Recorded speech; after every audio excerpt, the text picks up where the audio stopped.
Hi everyone, I hope your day is going well. I'm Mary on the Wall, and today I'm going to be talking about the new Mike album, Showbiz. Mike is an East Coast rapper and a major name in modern day abstract and underground hip hop. Though I will be completely honest, Showbiz is my very first experience with Mike. So, frankly, I don't really know where this fits in the context of his catalog. Thankfully, I have my friend SammyBoi here to give us the rundown on Mike's career up to this point.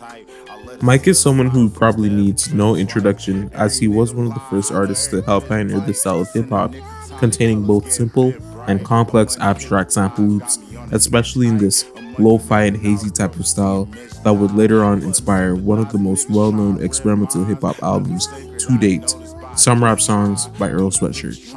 His style has changed quite a bit over the years as he focused on production that would use more percussion while using rap style that would be more active, albeit amateurish, with projects such as Winter New York and Longest Day Shortest Night. Later on, with his 2017 album May God Bless Your Hustle, he would change his production to be what would inspire some rap songs as well as a lot of other rappers who developed this drumless style of hip hop. He would be a lot more laid back in his delivery in 2018 with projects like Black Soap, Resistance Man, and probably one of his most experimental projects, Warren My Pen, which would have a lot more glitchy and weird production choices that I and many others would love.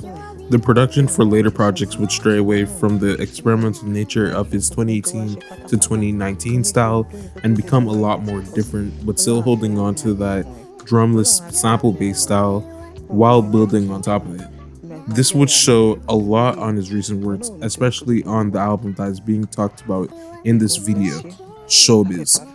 Showbiz has a structure not unlike plenty of abstract hip hop before it, featuring over 20 pretty short tracks. Pretty much every song here is around 2 minutes in length, and the album as a whole clocks in at just under 50 minutes.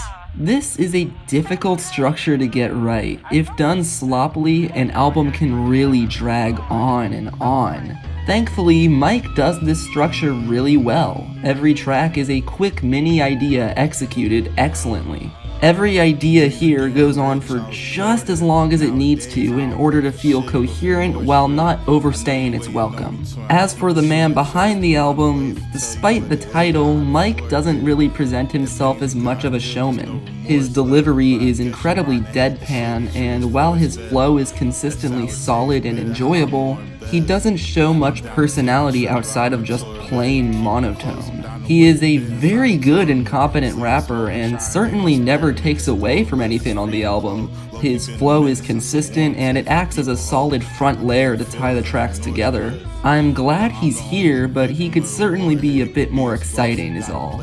But let's be real, we all know that Mike's rapping, no matter how good it may be, isn't what makes Showbiz so special. We all know it's the production, the beats, the instrumentals, however you want to word it. It's phenomenal. Genuinely, some of the greatest beats my ears have been blessed with this decade thus far.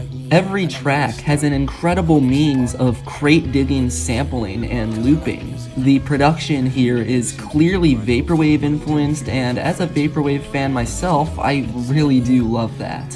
The samples are mostly of R&B and soul tracks, with some jazz and even ambient music occasionally thrown in.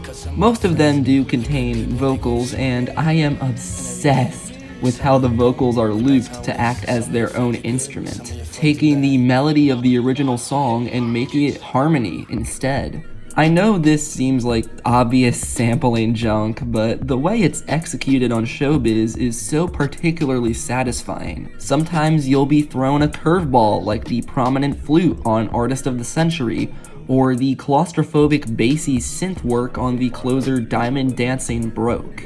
I really have to commend all of the production work. Most of it was done by one DJ Blackpower, and I have to give him all of my praise. He did an incredible job at making this album feel like one extended jam of psychedelic, downright mesmerizing beats of jazzy, soulful, vaporwavy substance. Showbiz doesn't immediately jump out at you as an exciting new hip-hop album like some albums I've reviewed in the past, but as you give it a well-deserved closer look, it can easily stand toe-to-toe. Its strengths are subtle yet meaningful. While I don't ever see myself with an individual song on the album stuck in my head, the project as a whole is quite memorable, and I find myself excited to keep returning to it to find more new stuff about it. I do really quite enjoy Mike's Showbiz, and I would recommend it to all of you. And that is all.